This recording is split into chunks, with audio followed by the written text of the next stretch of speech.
Amados, eu quero compartilhar algo com vocês, uma palavra que o Senhor tem colocado no meu coração. É uma palavra que eu compartilhei na multiplicação da nossa célula Resgate. E tem a ver com o que o pastor ele compartilhou conosco no último culto. Quem lembra que o pastor compartilhou no último culto? O pequeno, aquele que tem pouco, é aquele que Deus ele quer usar. Ele falou um pouco sobre aqueles que têm somente um talento. Amém? Quem lembra? E nós somos aqueles que só têm um talento. E é esse que Deus ele quer usar nesse tempo. O Mylon subiu aqui em cima e eu confesso, eu comecei a chorar aqui quando eu vi ele falando aqui, sabe, aquilo que está no coração dele. Obrigado, Mylon. Mas, porque eu lembro quando o Mylon chegou aqui na igreja, um jovem, que talvez a gente olhe uma multidão de jovens, que a gente vê mundão aí fora, que não querem nada com a vida. E quando nós vemos um menino, aqui ele falou, eu quero ser esse homem. Eu creio que Deus já está formando um grande homem na vida desse menino. Pelas suas palavras, pelo aquilo que você compartilhou aqui conosco, pela ousadia de dar uma palavra que nós somos responsáveis pelo avivamento. Amém? E talvez você não saiba que o avivamento ele começa através de você. Talvez nós ouvimos falar sobre avivamento e nós pensamos que é uma grande multidão, mas principalmente o avivamento ele começa primeiro em você. Amém?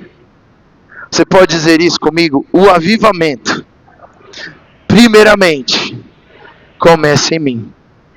Amém? Você pode aplaudir a Jesus? Aleluias!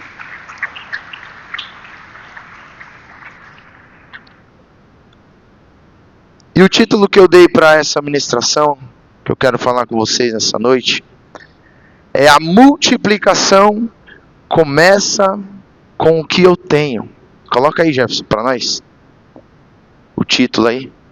A multiplicação começa no pouco que eu tenho. Você pode falar isso comigo? A multiplicação começa no pouco que eu tenho. Amém? Vamos abrir lá em João 6. Amém? A partir do verso 1.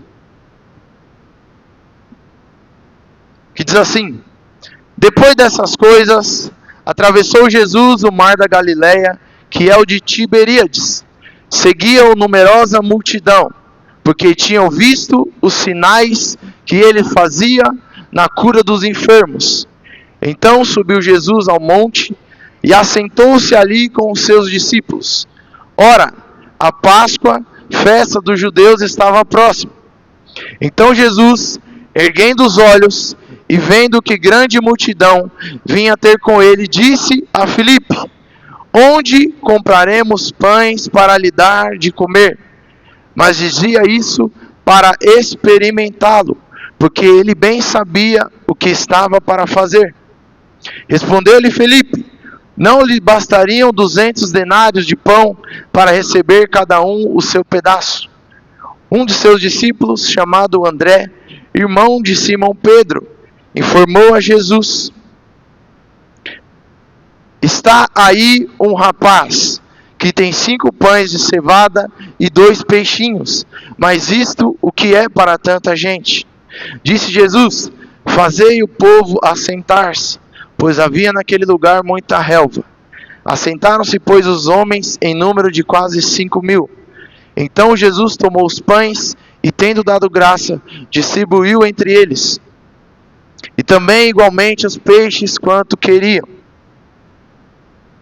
E quando já estavam fartos, disse Jesus aos seus discípulos: recolhei os pedaços que sobraram, para que nada se perca. Próximo. Assim, pois, o fizeram e encheram 12 cestos de pedaços dos 5 pães de cevada que sobraram os que haviam comido.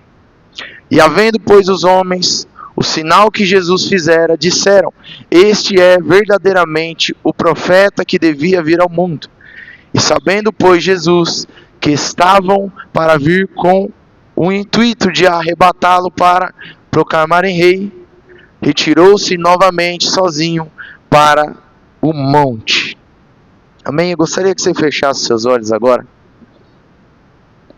Senhor Jesus, nesse momento, diante dessa tua maravilhosa palavra, que o Senhor fale conosco, que o Senhor venha ministrar poderosamente em nossos corações.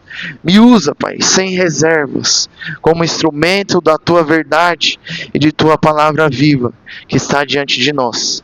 Fala conosco poderosamente, assim eu oro e te agradeço, Pai, em nome de Jesus. Amém. Glória a Deus. Glória a Deus. Amém. Aqui eu não vou trazer algo tão novo para você, porque talvez você já tenha ouvido falar muitas vezes sobre essa palavra, da multiplicação dos pães e peixes, quando nós falamos sobre abundância, quando nós falamos de milagres. Talvez essa seja a primeira passagem que vem à sua mente. Amém? Mas eu quero que você ouça essa palavra de uma forma diferente, assim como eu ouvi ela, através do Espírito Santo, através de algumas revelações que nós temos dentro dessa passagem. Amém? Porque cada vez que nós mergulhamos na palavra do Senhor, ela tem coisas ricas a nos apresentar a cada um de nós. Toda vez que eu me deparo com uma situação assim como essa, como uma passagem, com a palavra, com Jesus ali, eu tento identificar quem eu sou. Qual personagem eu sou nessa história? Porque a Bíblia ela não é escrita por acaso. As histórias, que existem na Bíblia, que contém na Bíblia, elas não são escritas por um acaso.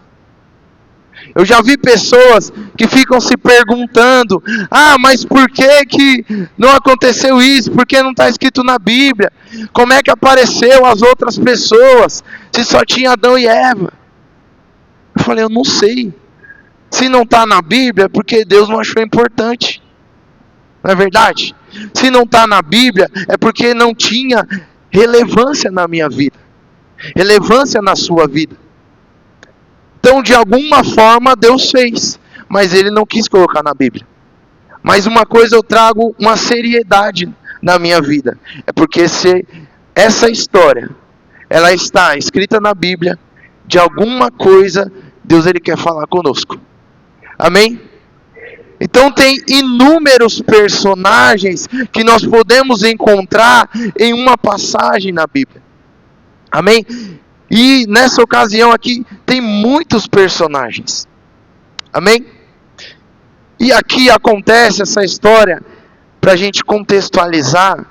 Isso acontece logo após uma má notícia, ou seja, uma queda, ou seja, algo que estava fora, daquilo que as pessoas estavam caminhando, daquilo que Jesus, que os seus discípulos estavam ali praticando, e de repente acontece algo, antes de acontecer isso, que foi o que? Eles receberam a notícia que João Batista havia sido morto, havia sido decapitado. Tinham entregado a cabeça de João Batista numa bandeja. A palavra diz que foi para uma menina, e a menina levou: aqui, está aqui, aquilo que você pediu está aqui. Mas não era somente João Batista. João Batista era o homem cujo a palavra diz que era a voz que clamava no deserto. João Batista não era qualquer pessoa, era aquele quem anunciava a Cristo, que anunciava que Jesus logo viria. Porque se a gente pegar ali a nossa Bíblia, ela tem ali no meio do Velho Testamento e o Novo, ela existe uma página em branco. E essa página em branco, ela simboliza mais de 400 anos sem Deus falar nada com o povo. Eles só tinham a promessa de Malaquias. E Deus não havia falado mais nada. E eis que Deus levanta um profeta, cujo o nome era João Batista, que anunciava a vinda do Redentor. Aquilo que as pessoas mais esperavam, João Batista estava anunciando. Ele anunciava o quê? O arrependimento, pois Jesus estava próximo a chegar até as pessoas. Jesus já estava, no seu caminho. Jesus já estava se preparando durante 30 anos. E João Batista, ele tinha a missão de anunciar. Amém? Então não era qualquer homem. E se você olhar na palavra, lá em Mateus, a palavra diz que João Batista não era qualquer homem, porque ele era primo de Jesus. Então era uma perda no meio da família de Jesus. Então imagina, eu não vou te perguntar isso aqui, porque é algo muito delicado. Quem perdeu alguém, quem já perdeu alguém, porque é algo muito delicado. E a minha intenção aqui não é fazer você chorar hoje, de lembrar daquilo que já se foi. Mas sim, eu quero trazer algo que traga vida para nós nessa noite. Amém? Então vamos ler lá em Marcos 6, a partir do verso 27. Marcos 6.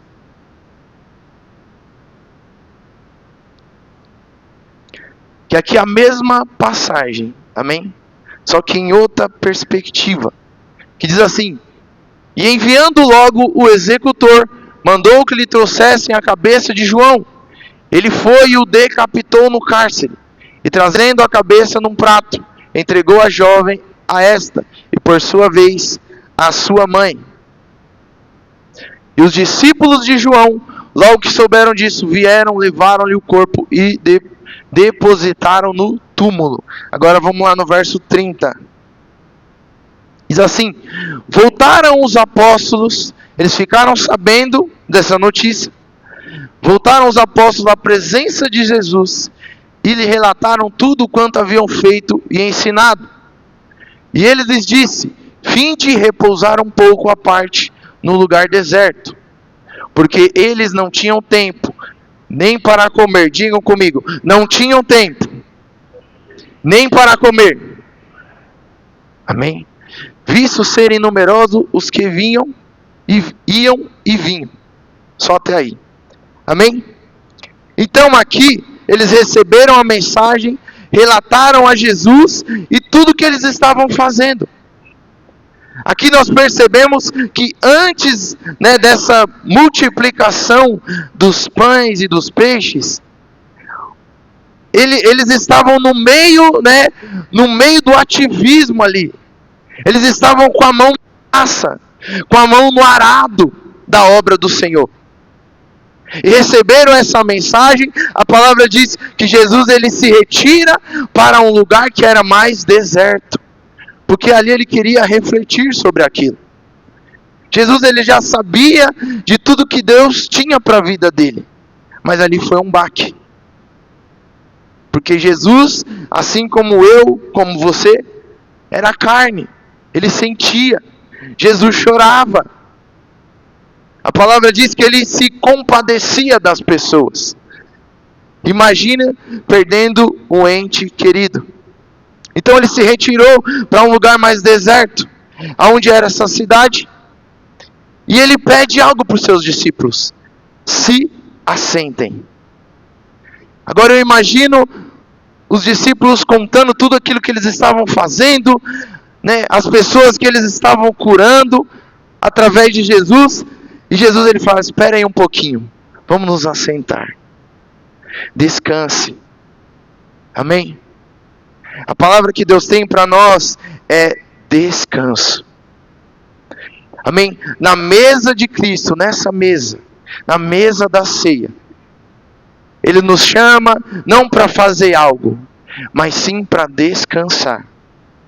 Amém? Você pode colocar a mão no teu coração e falar assim: Ele me chama para descansar.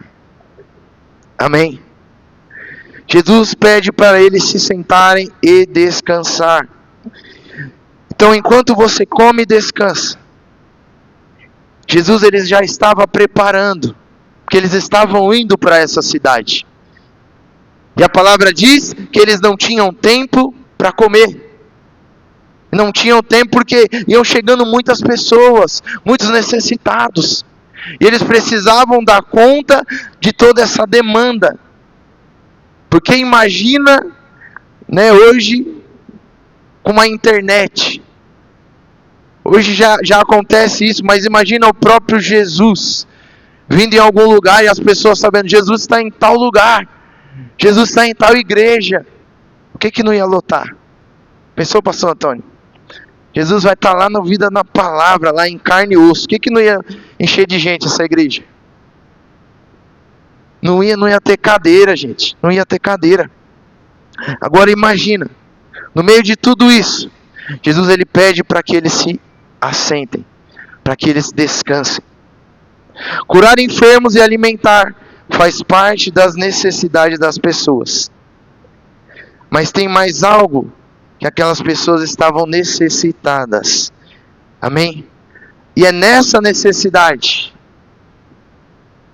que é a principal, que as pessoas mais queriam, que Jesus ele fez o milagre, que ele fez o milagre.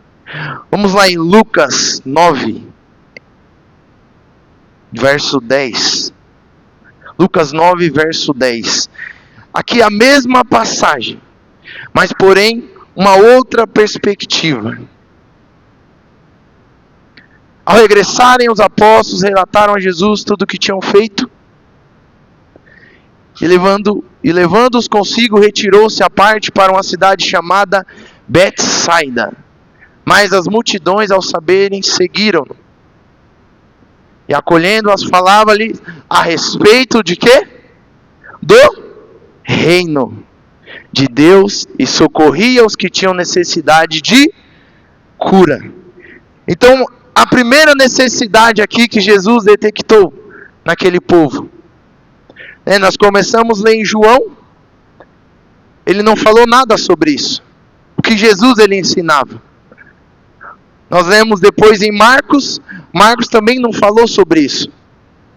Mas aqui em Lucas ele prestou atenção, que Jesus, antes de acontecer essas coisas, ele ensinava algo muito importante, que era sobre o reino. A primeira necessidade daquelas pessoas era o reino. Amém? Então talvez nós conhecemos esse milagre como a multiplicação dos pães, a multiplicação dos peixes. Ou talvez a gente conheça essa passagem sobre, a primeira multiplicação. Mas Jesus, ele primeiramente ele identifica que as pessoas não precisam de pão, e nem de comida, e nem de ser curadas. Elas primeiro precisam conhecer o reino. Amém? Porque as demais coisas serão acrescentadas quando nós entendemos sobre o reino. Amém? O pastor ele acabou de compartilhar aqui conosco que seria maravilhoso, seria assim coisa linda, a gente não precisar ter alguém para vir aqui para ministrar sobre a oferta, sobre o que nós temos que entregar ao Senhor. Mas se nós tivermos o entendimento do reino, de que só existe um único Senhor, amém? Que nada, nenhum Senhor compete com o nosso Senhor, nós entendemos o que? O reino. E as demais coisas nos são acrescentadas. Amém? Então aqui ele falava sobre qual reino? O reino de homens? Não, nós acabamos de ler que é o reino de Deus. Porque no reino dos homens, ele começa que uma criança, o que a criança quer ser?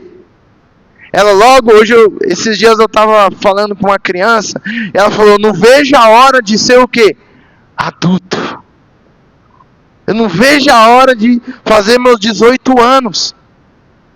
Eu falei com um garotinho, e talvez essa pergunta é os que mais os professores fazem na escola. O que é que você quer ser quando você crescer? E ali seu pensamento vai, né?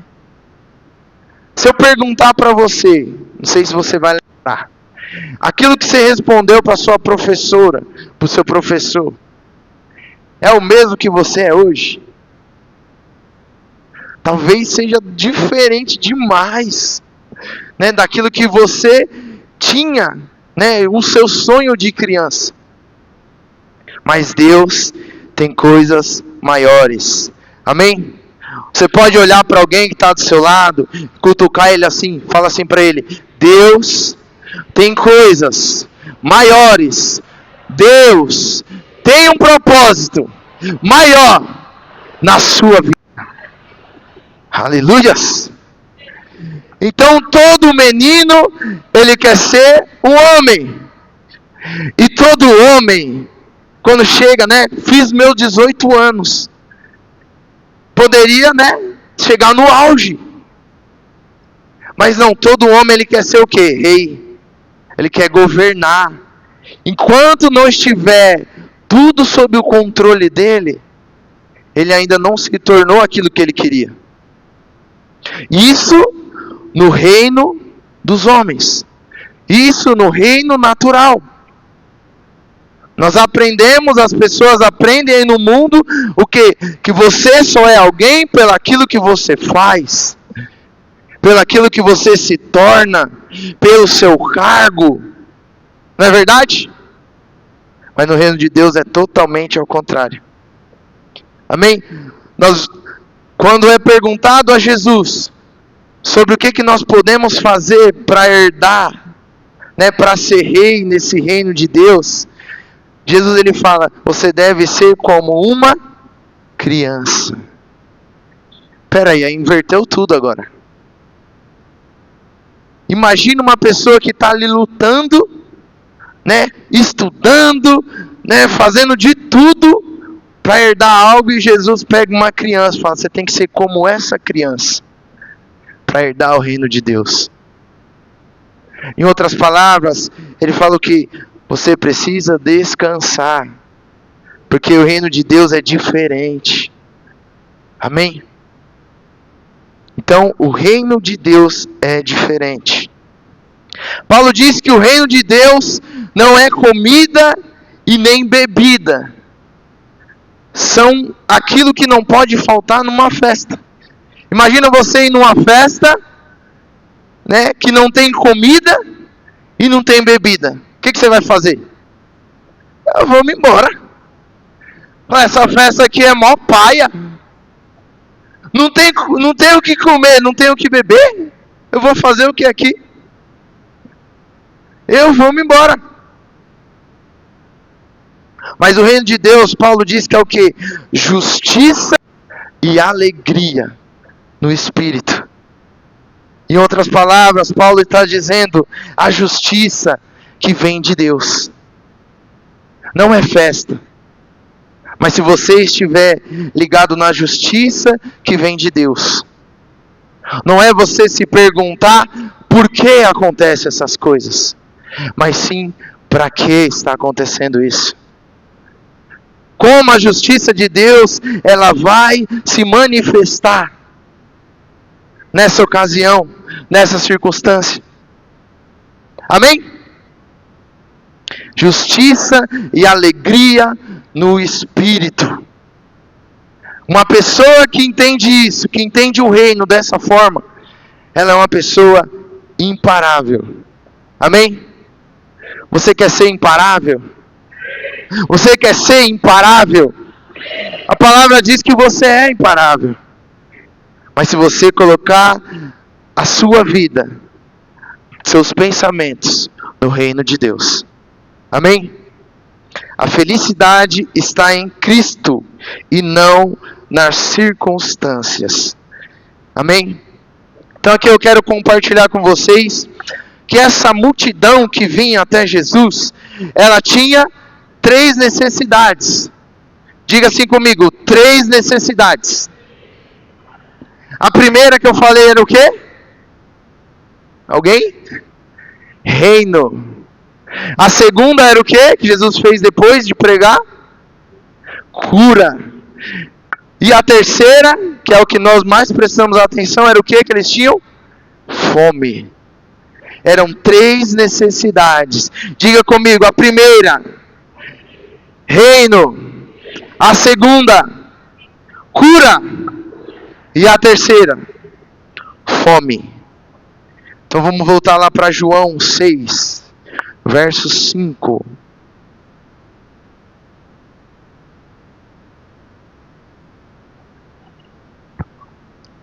João 6:5.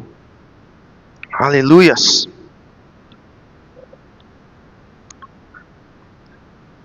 Aqui diz o que? Então Jesus, erguendo os olhos e vendo que grande multidão vinha ter com ele, disse a Filipe: onde compraremos pães para lhes dar de comer? A palavra diz que Jesus observa, olha aquela multidão, ergue os seus olhos, e ele escolhe uma pessoa, Filipe. Amém? E eu fui procurar, por que Filipe? Tem um porquê de Jesus escolher Filipe. Por quê? Ele poderia escolher, não é verdade? Pedro, Tiago, João.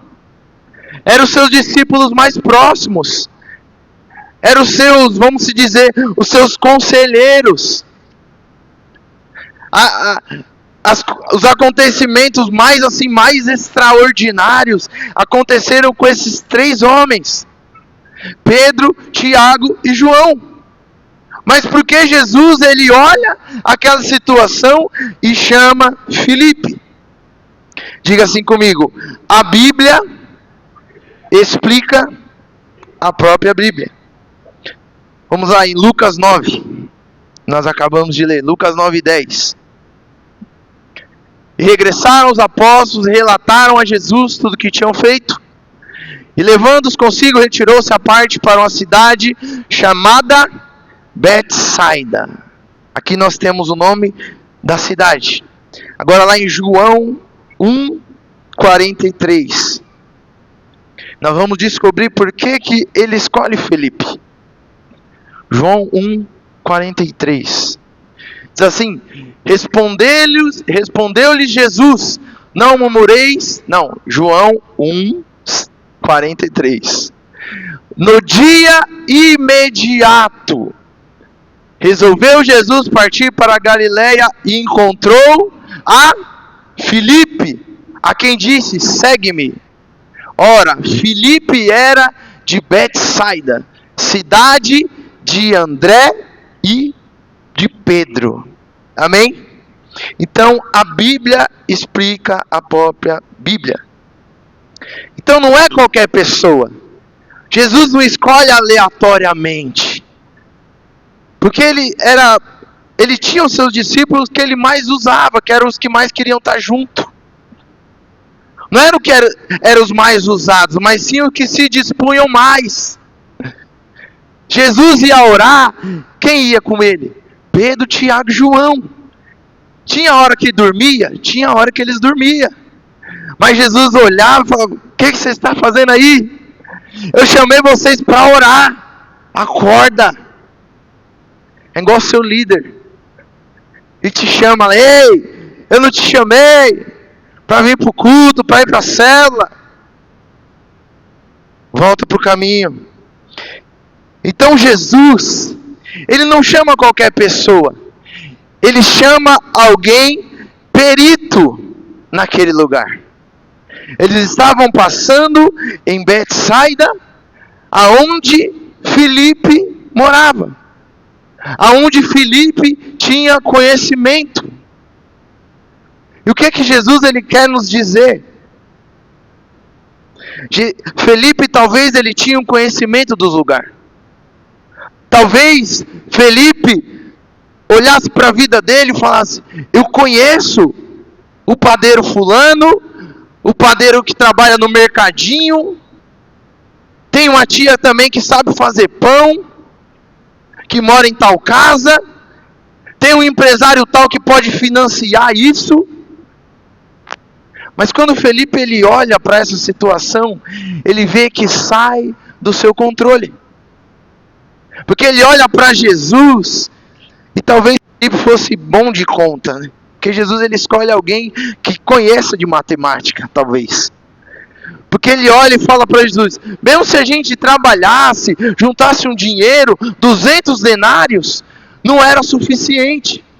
Mesmo se a gente trabalhasse o ano todo, não seria suficiente para alimentar toda essa multidão. Amém? Então, aqui Jesus ele estava ensinando algo para Felipe. Que muitas vezes nós temos o controle na nossa mão. Mas diante de Jesus, nós temos que perder o controle. Amém? Não importa o seu conhecimento. Não importa, né? Assim como diz as pessoas hoje. Né? Não é o seu convívio, não é as pessoas que você conhece. As pessoas falam sobre o network. Né? O seu network. Eu já vi alguém falando, um influencer, falando assim, o network muda tudo nos negócios. Mas aqui, nem o network de Felipe foi capaz dele sair dessa situação. Amém? Então, em certas ocasiões da nossa vida, Jesus ele nos convida a gente perder o controle. Amém? Para que ele possa agir. Amém? Então fala assim, eu prefiro perder o controle, para que ele haja na minha vida. Aleluias. Porque talvez seja fácil para nós acontecer alguma situação, você olhar na conta do banco, eu tenho 10 mil, eu tenho 20 mil, amém? Eu tenho 30 mil, eu tenho 100 mil, eu tenho 1 milhão de reais, então eu consigo resolver. Mas quando nós nos reparamos com a situação como essa, em que nós temos que entregar o controle para Jesus, é somente Ele que pode fazer. Amém? Verso 6. João 6. A gente caminhando para o final. Mas dizia, ele chamou a Filipe e fez essa pergunta. Mas dizia isso para o experimentar. Ou em outras versões está escrito para prová-lo. Porque ele bem sabia o que estava para fazer. Amém? Então Jesus, ele bem sabia o que ia fazer. Toca na pessoa que está do seu lado aí e fala assim, Jesus, por mais difícil que seja, Ele ainda tem o controle. Ele não perdeu o controle da situação. Amém? Você pode aplaudir a Jesus? Ele não perdeu o controle! Aleluias!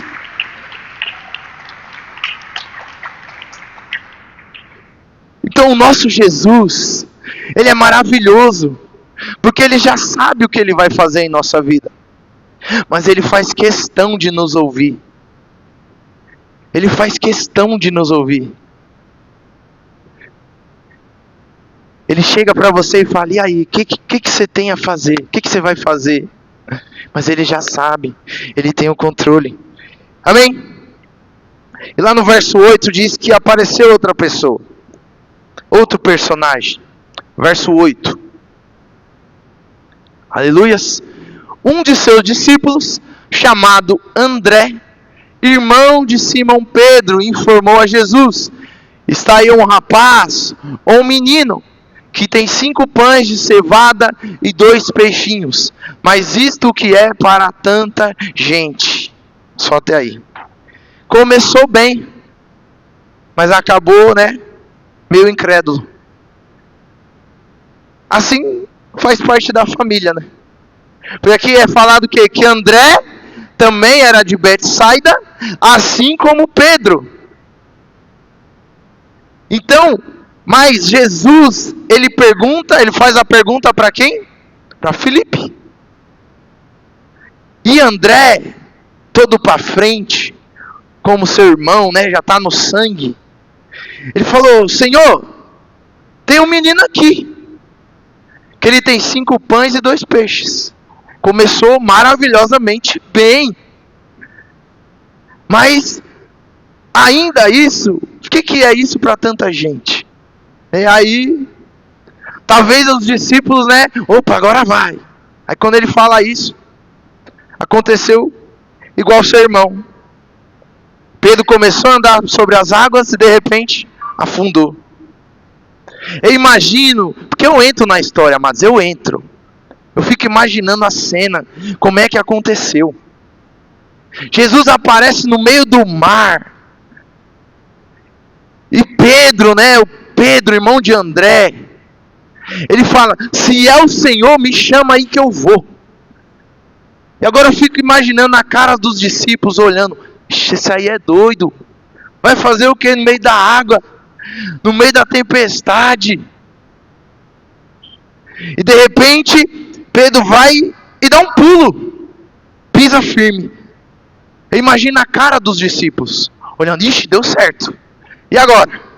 E Pedro começa a caminhar. Mas só que ele faz como seu irmão André. Olha para o lado e lança uma palavra que desfalece a sua fé. Em outras palavras, olha para a tempestade, olha para a adversidade. Mesmo com isso, Senhor, isso é muito pouco para tanta gente. Mas Jesus, ele estava atento para aquilo. Amém? Jesus, ele está atento. Diga assim comigo: Jesus, ele está atento para o que eu tenho em minhas mãos. Aleluias. Porque aqui nos fala que eram 5 pães de cevada. Eu fui procurar o que era feito, como que era feito esse pão de cevada. Eles faziam uma farinha para usar para fazer o pão. Mas como nós conhecemos, o pão não é feito com farinha de cevada. É com farinha de trigo. Amém? Mas esse garoto, esse menino, ele tinha 5 pães de cevada. Ou seja, notamos aqui que ele não tinha muitas condições. Esse menino, ele aponta para mim e para você.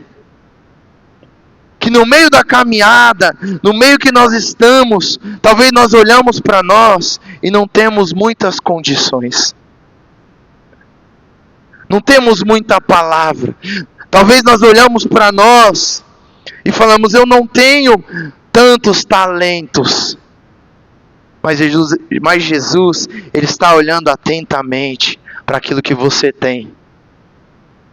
A grande questão aqui não era o que a maioria estava vendo, que não ia dar, que pelas contas não ia dar para nada.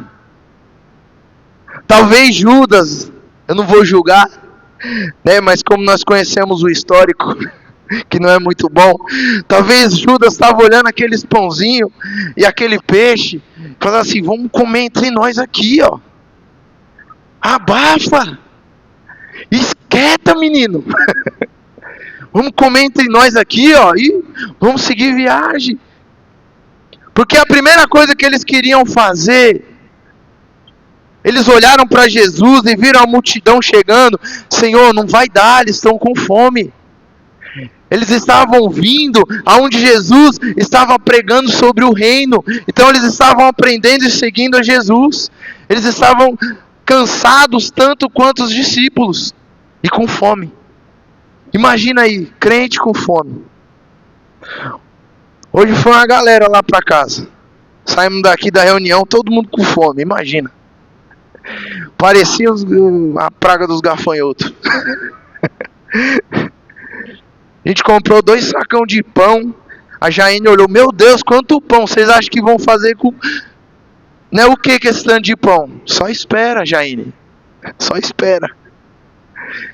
Não sobrou um. Amém? Porque crente com fome, a gente sabe como é que é. Então imagina, essas pessoas estavam ali e eles deram a primeira ideia para Jesus. Jesus, não é melhor a gente sair no sapatinho, de fininho? Vamos despedindo o povo, né? Ó, tchauzinho, tchauzinho, tchau. Vamos deixando eles para trás. Porque eles estão com fome, daqui a pouco a gente não vai ter o que fazer. E Jesus, ele lança apenas uma palavra. Ele fala algo para os seus discípulos: deem vocês o que comer para ele.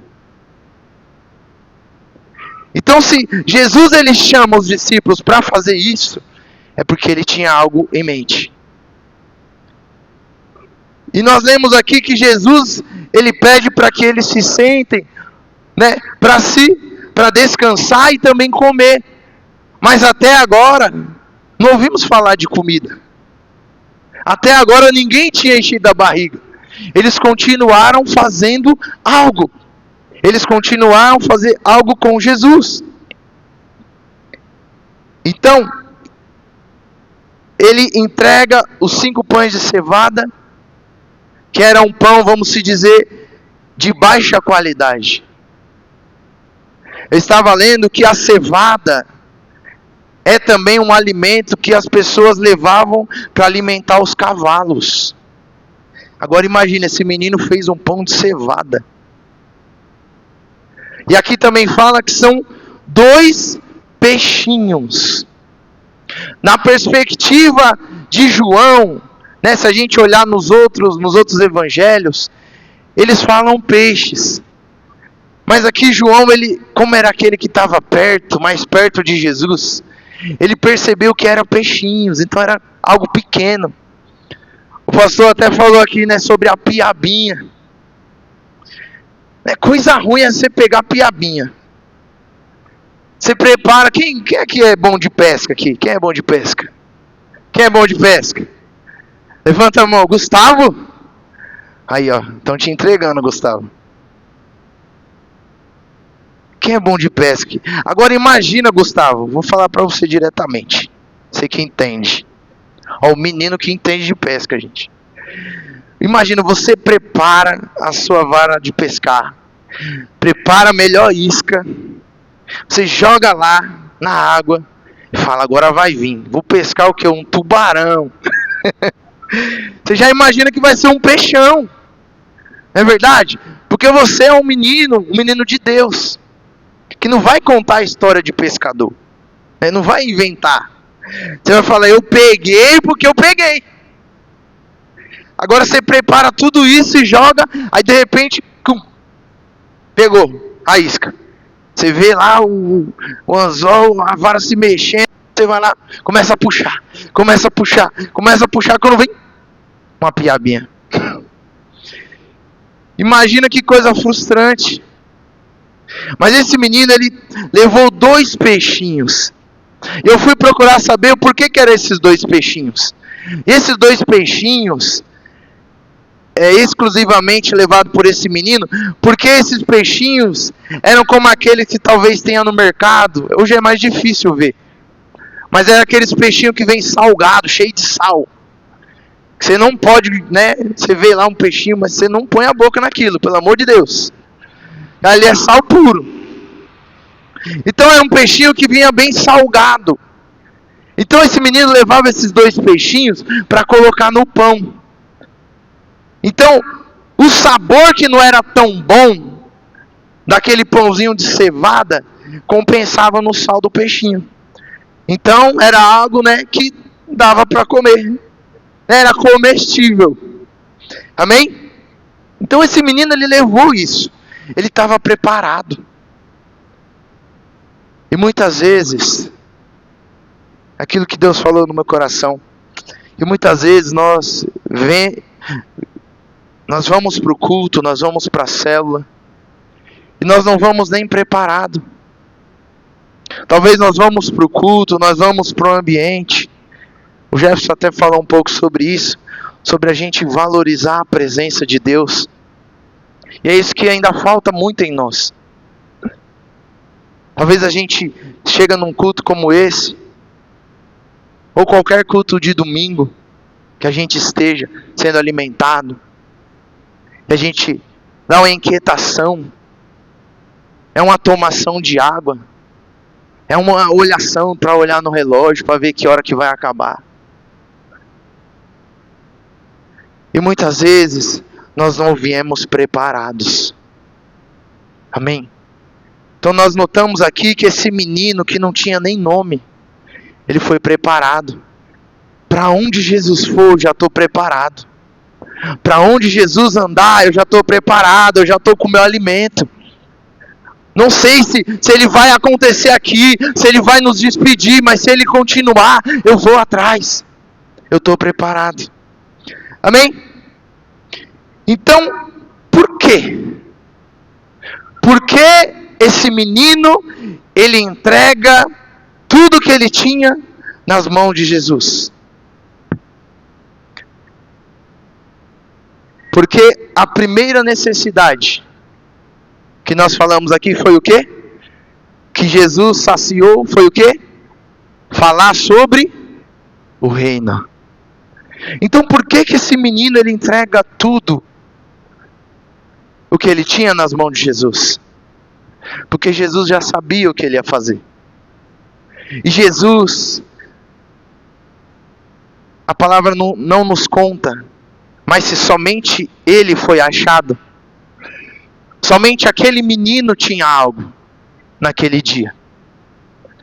Talvez os discípulos, cheios do Espírito, fazendo coisas para Jesus, fazendo coisas, para Deus. A palavra diz que eles não tinham nada. Mas aquele menino tinha algo. Amém? Aquele menino, ele aponta para mim e para a sua vida. Talvez você veja grandes pessoas, grandes ministros, mas vai chegar um momento em que em um ambiente, só você pode entregar aquilo que Jesus precisa para que haja multiplicação. Só você vai ter aquilo que aquela pessoa necessita naquele momento. Talvez você vai estar lá na sua célula, você vai olhar para o seu líder, você vai olhar para a sua líder, ou talvez você esteja aqui no culto e alguém está necessitando de algo. Talvez seja libertação, eu não sei. Talvez seja uma cura, eu não sei. Mas talvez aquilo que aquela pessoa procura, aquela pessoa necessita, ela vai estar exclusivamente nas suas mãos. Amém? Porque Jesus ele queria fazer algo nessa ocasião. Então a primeira coisa que Jesus ele fala é sobre o reino. E aquele menino ele entendeu sobre o reino. Que o que é dele não é mais dele. No momento em que ele entrega tudo que ele tinha, aquilo que é meu, agora é nosso. Amém?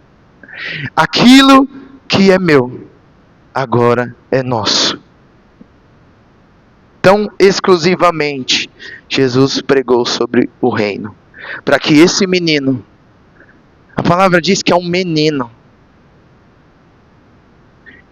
A palavra frisa que ele é um menino, que não é falado nem o nome. Aqui nós vemos muitos personagens. Jesus, Pedro, André, Filipe. Mas o menino que foi o agente, o menino que se não fosse ele ali com aquilo que ele tinha para entregar, talvez nada daquilo tinha acontecido naquele momento. Mas Jesus já sabia de tudo. Amém? Então, se não buscarmos primeiro o reino, as demais coisas tomam a prioridade em nossas vidas. E damos valor nas coisas passageiras. Amém? Então, as bênçãos que chegam até você, as bênçãos que chegam até mim, não é exclusivamente para te abençoar, mas sim para você abençoar outras pessoas. Pessoas que estão na sua célula, pessoas que estão no teu trabalho, pessoas que estão na sua escola. Amém? Diga assim comigo: as bênçãos que chegam até mim é para mim abençoar outras vidas. Amém? Porque isso faz sentido no reino de Deus. E lá no verso 11, para a gente terminar. Verso 11. Então Jesus tomou os pães. Aquilo que para André não ia compensar em nada. Jesus, ele pega aquilo com tanto zelo. Aquilo que o mundo talvez já desprezou em você. A sua vida. O seu jeito, sabe, extrovertido. O seu jeito falastrão. O seu jeito brincalhão. Ou o seu jeito quieto. Porque na minha família, para muitas pessoas eu ia ser o último a todas as coisas. Eu ia ser o último a ser alguém na vida. Eu ia ser o último a arrumar uma namorada. E nem casar, nem falava em casar. Eu ia ser o último a ter casa. Sabe, eu ia ser o último. Agora imagina o que Deus fez na minha vida. Porque eu entreguei o que o mundo desprezava. Amém? Então quando nós entregamos aquilo que nós temos, talvez você esteja aqui hoje, você olhe para você e fale: eu não tenho nada para entregar. Mas talvez você tenha um coração quebrantado. Talvez hoje, nessa noite, você tenha um coração que queira buscar mais a presença do Senhor. Talvez você esteja aqui nessa noite e tenha algo de precioso a oferecer. Talvez você esteja aqui nessa noite e fale algo que tenha um poder sobre a tua casa, sobre a tua família. Assim como Josué ele fez. Ele falou: vocês eu não sei. Para mim não interessa também. Mas de uma coisa eu sei: eu e a minha casa serviremos ao Senhor. Talvez você tenha isso para liberar hoje nessa noite. E é disso que Jesus precisa, para que haja o milagre, para que haja a multiplicação. Então Jesus tomou os pães e, tendo dado graça, distribuiu entre eles. E também igualmente os peixes quanto queriam. Tem outra versão aí, João? Volta. Outra versão. Tem uma versão que fala assim: primeiramente, Jesus repartiu com os discípulos. E os discípulos com todos que estavam assentados. Aqui Jesus ele quer nos dizer o que com isso? Que dando graças, o milagre vai acontecer nas suas mãos. Eu gostaria que você ficasse de pé, amém?